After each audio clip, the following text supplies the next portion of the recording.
Buenos días a los jóvenes del octavo cuatrimestre de la licenciatura en Derecho del Sistema Escolarizado. Bienvenidos a la universidad y a su clase, su cuarta clase de Derecho Penal Acusatorio, fase intermedia, juicio oral y recursos. Esta es la cuarta semana. Se les comunica, ya está en plataforma su actividad, su cuarta actividad, que va a ser calificada con el examen final. 25 puntos esta cuarta actividad, su cuestionario. Para el examen final, por favor, estudien lo que se dio en la tercera y cuarta semana, o sea, lo que vamos a ver el día de hoy. Y cuál va a ser el mecanismo que se va a utilizar para la quinta semana.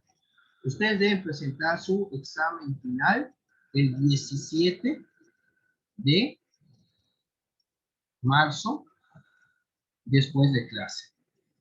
Bueno, el 17 de marzo, es miércoles, van a tener para contestar el cuestionario, el examen final de la hora que tenemos clase, que abre el examen hasta las 23:59 horas de ese mismo miércoles 17 de marzo de 2021.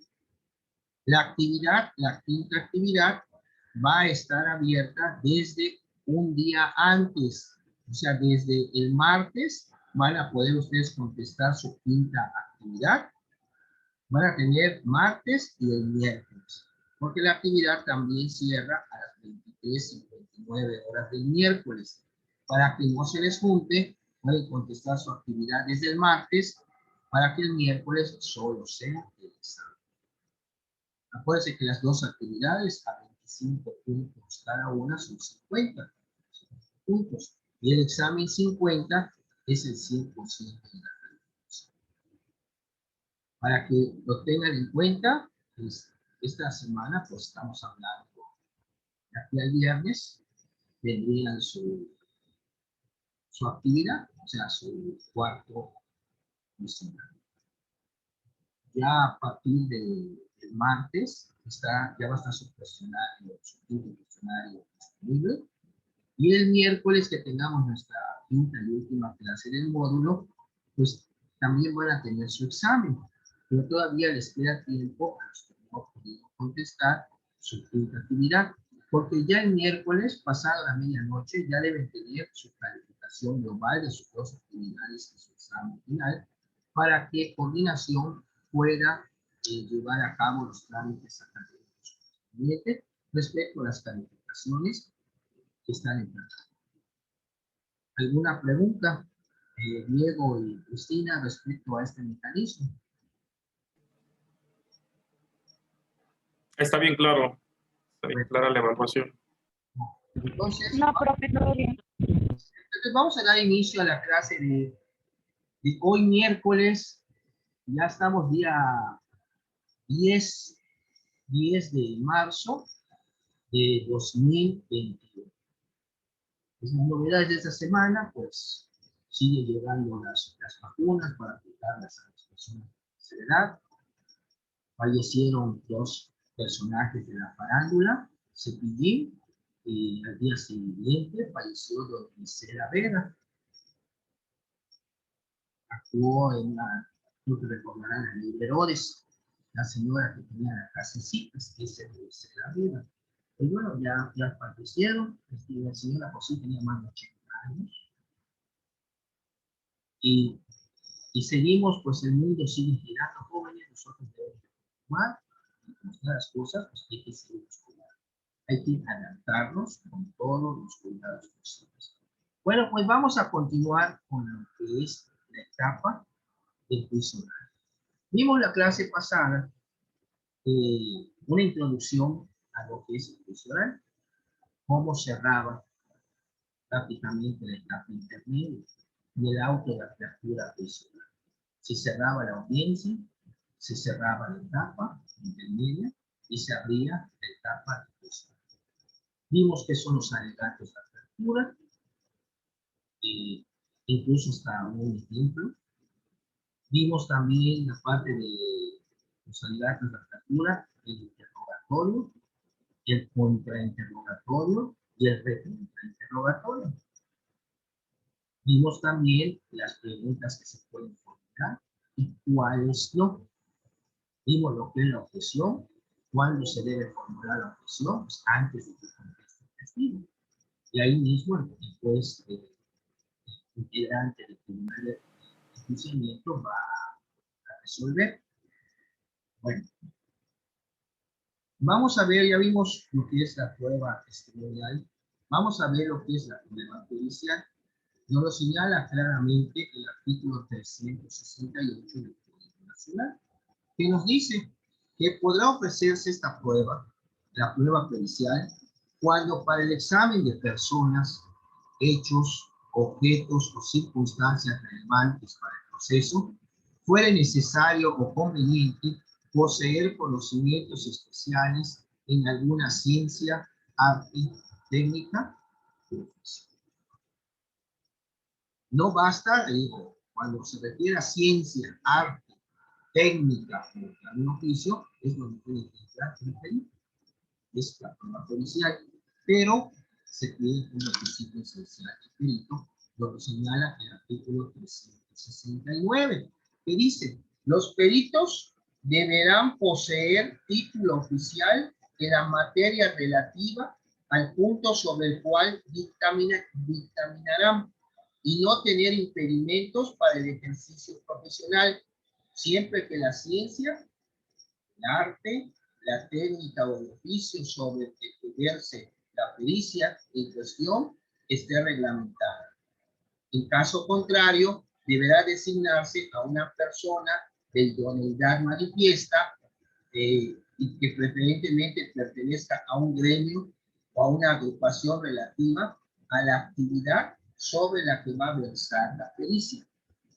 No se exigirán estos requisitos para quien declare como testigo sobre hechos o circunstancias que conoció espontáneamente, aunque para informar sobre ellos utilice las aptitudes especiales que posee en una ciencia, en un arte, en una técnica o bien en un oficio. El artículo 370 refiere de las medidas de protección que se deben de solicitar por parte de testigos y peritos que van a declarar en un juicio.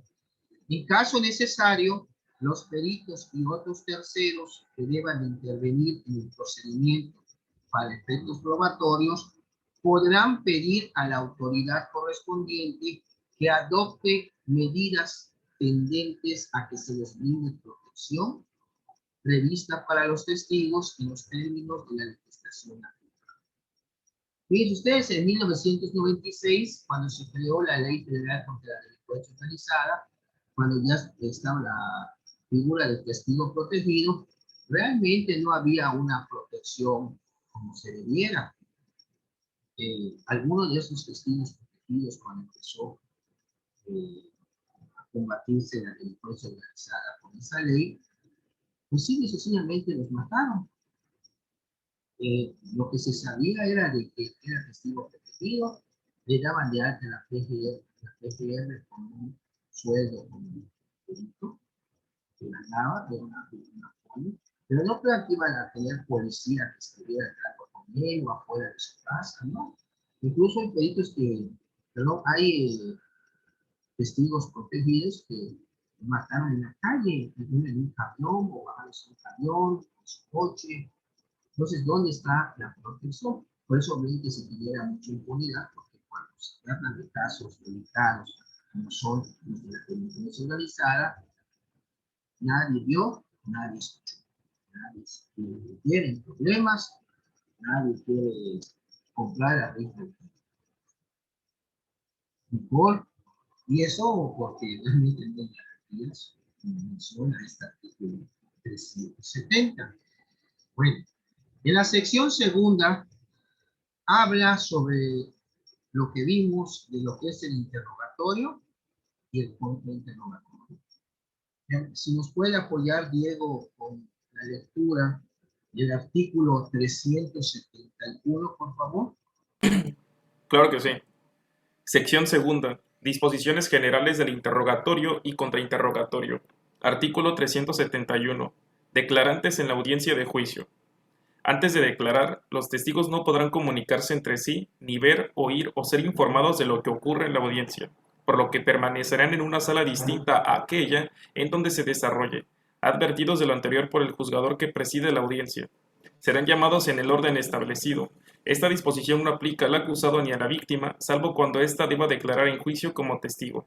El juzgador que presida la audiencia de juicio identificará al perito o testigo, le tomará protesta de conducirse con verdad y le advertirá de las penas que se imponen si se incurre en falsedad de declaraciones. Durante la audiencia, los peritos y testigos deberán ser interrogados personalmente. Su declaración personal no podrá ser sustituida por lectura de los registros en que consten anteriores declaraciones o de otros documentos que las contengan, y solo deberán referirse a esta y a las preguntas realizadas por las partes.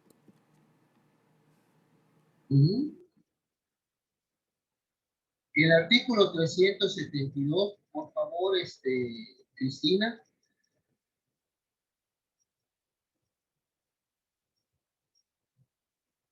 Desarrollo del interrogatorio.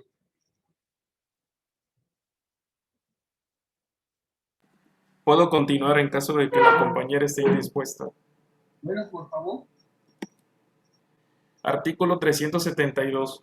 Desarrollo de interrogatorio. Otorgada la protesta y realizada su identificación, el juzgador que preside la audiencia de juicio concederá la palabra a la parte que propuso al testigo, perito o al acusado para que lo interrogue, y con posterioridad a los demás sujetos que intervienen en el proceso, respetándose siempre el orden asignado. La parte contraria podrá inmediatamente después contrainterrogar al testigo, perito o al acusado.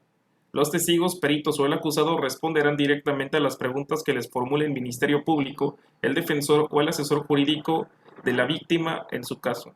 El órgano jurisdiccional deberá abstenerse de interrumpir dicho interrogatorio, salvo que medie objeción fundada de parte, o bien resulte necesario para mantener el orden y decoro necesarios para la debida diligenciación de la audiencia. Sin perjuicio de lo anterior, el órgano jurisdiccional podrá formular preguntas para aclarar lo manifestado por quien deponga en los términos previstos en este código.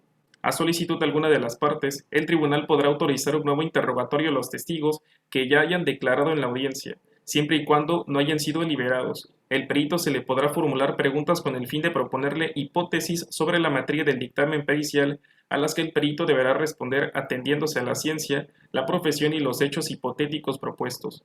Después del contrainterrogatorio, el oferente podrá repreguntar al testigo en relación a lo manifestado. En la materia del contrainterrogatorio, la parte contraria podrá recontrainterrogar al testigo respecto de la materia de las preguntas. El artículo 373 nos menciona cuáles son las reglas para formular las preguntas en juicio. Preguntas que ya vimos cuáles sí, cuáles no. Y las de no son las que son objetables. Toda pregunta deberá formularse de manera oral. Lógicamente, pues todo el juicio, toda la audiencia de debate tiene que ser oral. Toda pregunta deberá formularse de manera oral y versará sobre un hecho específico. En ningún caso se permitirán preguntas ambiguas o poco claras, conclusivas, impertinentes o irrelevantes, o bien argumentativas que tiendan a ofender al testigo o peritos o que pretenden coaccionarlos. También vimos las preguntas coactivas. ¿Cuáles? También las preguntas sugestivas solo se permitirán a la contraparte de quien ofreció al testigo en contrainterrogatorio. A ver, Diego, ¿en qué otro caso se puede también permitir las preguntas sugestivas? En el caso del contrainterrogatorio y cuando es testigo hostil. Muy bien, muy bien. Ok, perfecto, así es. Bueno, ¿y las objeciones? La objeción, pues, es la acción de impugnar alguna pregunta que haya hecho la persona que esté interrogando al testigo por considerar que una de esas preguntas pues, son de las que son prohibidas para el interrogatorio. El artículo 374 nos dice en lo que se refiere a las objeciones. La objeción de preguntas deberá realizarse antes de que el testigo emita su respuesta. El juez analizará la pregunta y su objeción y en caso de considerar obvia la procedencia de la pregunta, va a resolver de plano. Contra esta determinación no se admite recurso alguno. Objeto, pregunta conclusiva, pregunta impertinente, pregunta coactiva. O sea, que diga el señor, no va a responder, no sabe que usted, su testimonio es muy importante. Objeción, es una pregunta coactiva, se está coaccionando al testigo. Entonces ahí el juez tiene que resolver. Sí, por favor, al lugar, por favor, al que le esté interrogando, cambie su pregunta o desde que ya se objete. Aquí es muy importante en la técnica jurídica, en la técnica de litigación, saber de pe a pa todo la cuestión de cuáles preguntas sí, cuáles preguntas no, la objeción, porque es importante formular bien las preguntas y no caer en objeciones, porque lo que va a querer una parte al aprovecharse de que estás haciendo preguntas indebidas, que no avance tu prueba, tu testimonio. Al no avanzar tu testimonio, lógicamente estás perdiendo una prueba que puede considerarse muy elemental para probar algún hecho. Por eso ven que en el contrainterrogatorio lo que se busca es desacreditar al testigo que se le interrogó primeramente. O sea, es como quien dice, en cuál lugar, es botarle la prueba al contrario. Eso es lo que se busca, que pues se convence de que esa persona no sabe o la prepararon, la seleccionaron antes de entrar al interrogatorio. Por eso es muy importante que se sepa, primero, no pierdan de vista la teoría de aprenderse bien la teoría. Número dos, en la cuestión de ya en juicio, saber argumentar, no tener miedo a los terrores de pánico escénico al hablar en público. Eso es. Siguiente, saber interrogar y además saber objetar. Eso es muy importante y además pues saber el mecanismo como el apoyo de lectura para memoria, el solicitar que al testigo se le considere hostil y se permitan las preguntas sugestivas. Como ven, todo eso es cuestión de que se vaya acostumbrando. Lógicamente, una persona que va a abrir su código por primera vez cuando va a un juicio, no. Bien, le van a aplicar, ¿se acuerdan lo que vimos el cuatrimestre pasado cuando, El pues, 121.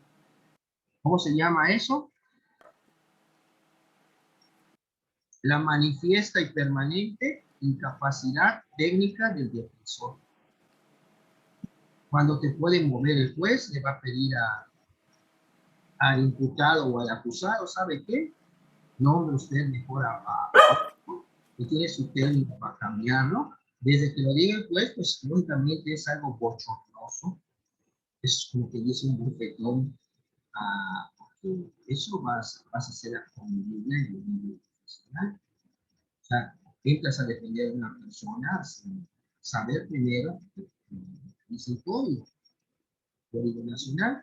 Y segundo, pues hay personas que creen que porque se van a sentar y alguna pregunta, abogado, no, me reservo, no, esto. Sí es cierto cuando estás viendo que está cometiendo mucho error en el Ministerio Público, pues digo, solitos se están, como dicen, haciendo el harakiri cuando tú eres defensor, porque realmente los que tienen que probar son ellos, es el Ministerio Público, son los que tienen la responsabilidad de la acusación. Por eso se le llama al Ministerio Público el órgano técnico de la acusación, que es el que tiene que acusar y tiene que demostrar. No dudo que por allá le eches responsabilidad al control o el tribunal, por la cuestión de que si Cuando empezó esto, salía mucha gente, digo, y esto, pues, lógicamente, daban seguimiento, ¿no? Los jueces a la fiscalía. Entonces, es siempre el Poder Judicial ha echado la mano a ella para, porque si se ponen en un plan 100% técnico, para que esto no esté pasando. O sea, yo quiero pensar, por ejemplo, en la primera audiencia, en la audiencia inicial, ya cuando el juez de control, lógicamente, como ya se individualizó la carpeta, tendrá ahí su oportunidad de leerla, empezar de manera rápida, para que cuando llegue y que hace como que no sabe. Porque digo, para que pueda ir resolviendo, pues, hay que estar familiarizándose con las constancias, con los datos de prueba que logran la investigación para la audiencia inicial. Pero bueno, digo, es como que dice que quieres entrar con los datos cargados. Hay personas que dicen, no, pues no lo saben, no esto. Si ustedes se dan cuenta, en la etapa intermedia, ¿dónde está la carpeta? Está en el Poder Judicial. O sea, sí es cierto que ese punto va a presentar su acusación, se paraliza, pero ya está, el control lo tiene el Poder Judicial. Desde que ustedes lo ven en la primera etapa, la etapa de investigación, cuando se lleva a cabo la audiencia inicial, pues, lógicamente es cuando ya interviene por primera vez en una audiencia grande. Puede ser que antes intervenga un juez para actos de investigación donde se requiere autorización del juez. Pero ahí es prácticamente solicitar la autorización. Pero en la audiencia inicial, que es la audiencia grande, vamos a decir, de etapa de investigación, es cuando entra en sí ya se empieza a desahogar las cuestiones que están poniendo conocimiento y consideración de control. Pues ya cuando termina la última audiencia, pues dice el juez, bueno, tienes tanto tiempo para concluir con la investigación complementaria. El juicio público tiene 6 meses para terminarla. Y una vez que la termina, pues ya eso le va a servir, pues si va a acusar, no va a acusar. Y el juez de control, pues simplemente está esperando. Si acusa, pues ya sabe qué pasa en la intermedia. Pero la acusación es ante el juez. La audiencia intermedia, ante el juez. ¿Quién dicta el auto de apertura a juicio oral? El juez de control. O sea, vamos a ver, juez. ¿Quién va a conocer, lógicamente, de la etapa de juicio oral? Es un tribunal de enjuiciamiento, o sea, jueces. Pero les ponen de que no hayan sido anteriormente jueces de control de ese mismo asunto. O sea, se supone que llegan a la audiencia de debate sin saber de qué trata. Por eso los alegatos de apertura. Las partes, el Ministerio Público y la defensa, en sus alegatos de apertura, empiezan a enterar una breve exposición de los hechos al tribunal y qué es lo que va a pasar. Y ya cuando vamos a ver también en esta clase lo que es la deliberación antes de emitir el fallo y la sentencia. Bueno,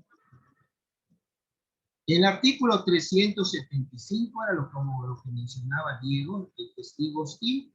El tribunal de enjuiciamiento permitirá al oferente de la prueba realizar preguntas sugestivas cuando advierta que el testigo se está conduciendo de manera hostil.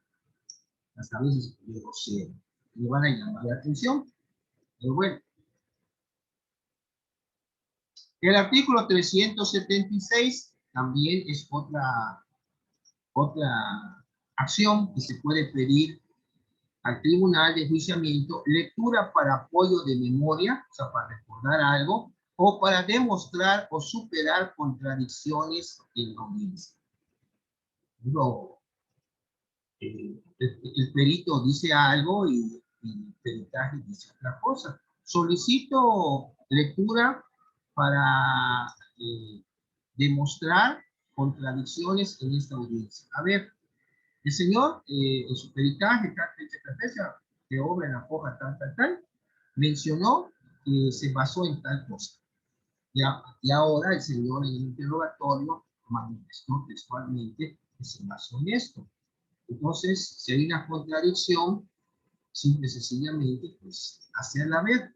No se trata de, algunos lo dejan así, porque no quieren que la contradicción, pues el testigo vaya a aclarar cuál es realmente el punto. No se pierde de vista que le resta valor a la prueba testimonial si cae en contradicciones. Pero la idea no se trata de perfeccionar. Si ya dijo una cosa, bueno, lo puedes manifestar en tu alegato de clausura. El Ministerio Público no demostró su acusación tocando el tema de la pericial. El perito aquí frente a usted dijo tal cosa, cuando en su dictamen pericial dijo tal cosa. O sea, ahí sí lo pueden exponer, porque viene siendo las conclusiones del Ministerio Público y de la defensa. Ahí es donde salen las figuras de la réplica y la dúplica. Por eso vamos a verlo al final. Bueno, después viene en la sección cuarta, artículo 377, que es la declaración del acusado. El acusado podrá rendir su declaración en cualquier momento durante la audiencia. Es lo que nos señala el artículo 377. En tal caso, el juzgador que preside la audiencia le permitirá que lo haga libremente o conteste las preguntas de las partes. En este caso, se podrán utilizar las declaraciones previas rendidas por el acusado para apoyo de memoria, evidenciar o superar contradicciones. El órgano jurisdiccional podrá formularle preguntas destinadas a aclarar su hecho. Esta lectura de apoyo de memoria, jóvenes, es para que un testigo dice, no me acuerdo. Bueno, solicito lectura para apoyo de memoria, para que se acuerde y se bien. ¿Usted declaró? Sí. Ah, ok. Ya se utilizó el apoyo de memoria. Nuevamente la lectura es para apoyo de memoria, para evidenciar o para superar contradicciones. Si tu defensa necesitas que se aclare alguna contradicción, pues también pides el apoyo de lectura para superar contradicciones. El órgano jurisdiccional podrá formularle preguntas destinadas a aclarar su dicho. El acusado podrá solicitar ser oído con el fin de aclarar o complementar sus manifestaciones, siempre que preserve la disciplina en la audiencia. En la declaración del acusado se seguirán en lo conducente las mismas reglas para el desarrollo del interrogatorio. El imputado deberá declarar con libertad de movimiento, sin el uso de instrumentos de seguridad, salvo cuando sea absolutamente indispensable para evitar su fuga o daños a otras personas. ¿Qué pasa con la ausencia del acusado en juicio? Si el acusado decide no declarar en juicio, ninguna declaración previa que haya rendido puede ser incorporada a este como prueba, ni se podrán utilizar en el juicio bajo ningún concepto. Artículo 379. Los derechos del acusado en juicio. En el curso del debate, el acusado tendrá derecho a solicitar la palabra para efectuar todas las declaraciones que considere pertinentes, incluso si antes se hubiera abstenido de declarar, siempre que se refieran al objeto del debate.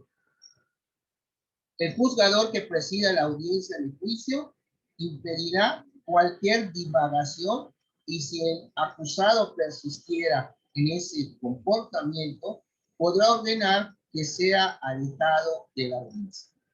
El acusado podrá durante el transcurso del debate hablar libremente con su defensor sin que por ello la audiencia se suspenda. Sin embargo, no lo podrá hacer durante su declaración o antes de responder a preguntas que le sean formuladas y tampoco podrá admitir sugerencia alguna. Bueno, vamos a ver otro tipo de prueba Si nos ayuda Cristina, por favor, con la lectura. La prueba documental y material, que es la 380, que nos indica qué se debe de entender por documento según el Código Nacional. Por favor, Cristina, el 380. Concepto de documento. Se considera documento a todo soporte material que contenga información sobre algún hecho. Quien cuestione la autenticidad del documento tendrá la carga de demostrar sus afirmaciones. El órgano jurisdiccional, a solicitud de los interesados, podrá prescindir de la lectura íntegra del documento o informes escritos o de la reproducción total de una videograbación o grabación para leer o reproducir parcialmente el documento o la grabación en la parte conducente. Perfecto, 381, Diego, por favor. Reproducción en medios tecnológicos. Artículo 381. Reproducción en medios tecnológicos. En caso de que los datos de prueba o la prueba se encuentren contenidos en medios digitales, electrónicos, ópticos o de cualquier otra tecnología y el órgano jurisdiccional no cuente con medios necesarios para su reproducción, la parte que los ofrezca los deberá proporcionar o facilitar. Cuando la parte oferente, previo apercibimiento no previa del medio idóneo para su reproducción, no se podrá llevar a cabo el desahogo de la misma. Muy bien. Y el 382, prevalencia de mejor documento. Cualquier documento que garantice mejorar la fidelidad de la reproducción de los contenidos de las pruebas deberá prevalecer sobre cualquier otro. Y la incorporación de prueba. Los documentos, objetos y otros elementos de convicción previa a su incorporación a juicio, deberán ser exhibidos al imputado, a los testigos o intérpretes y a los peritos para que los reconozcan o informen sobre ellos. Solo se podrá incorporar a juicio como prueba material o documental aquella que haya sido previamente acreditada. Artículo 383. Y el 384 nos señala prohibición de incorporación de antecedentes procesales.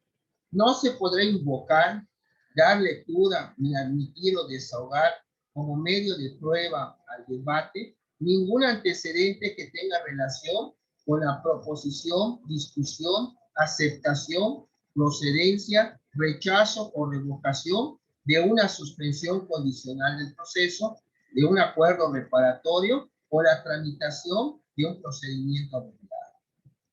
El 385, prohibición de lectura, incorporación al juicio de registros de la investigación y documentos.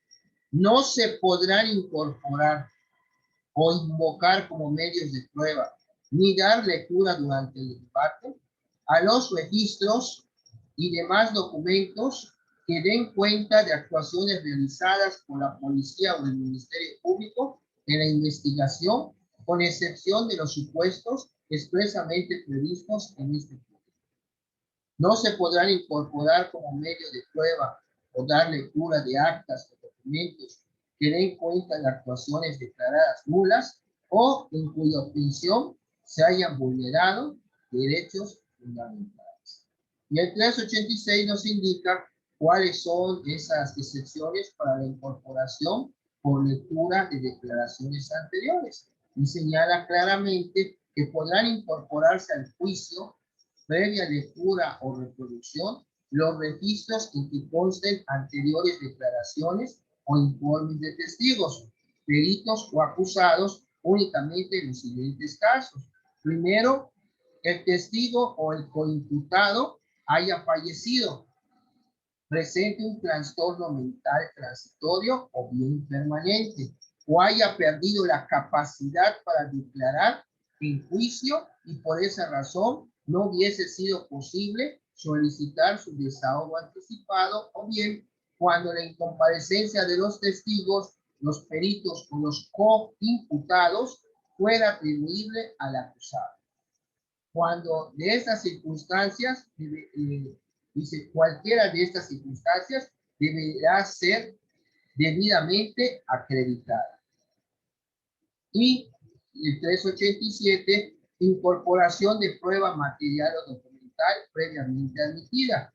De conformidad con el artículo anterior, solo se podrán incorporar la prueba material y la documental previamente admitidas, salvo las excepciones previstas en el Código Nacional. Bueno, queda tiempo, sí. La sección 6 habla de otras pruebas.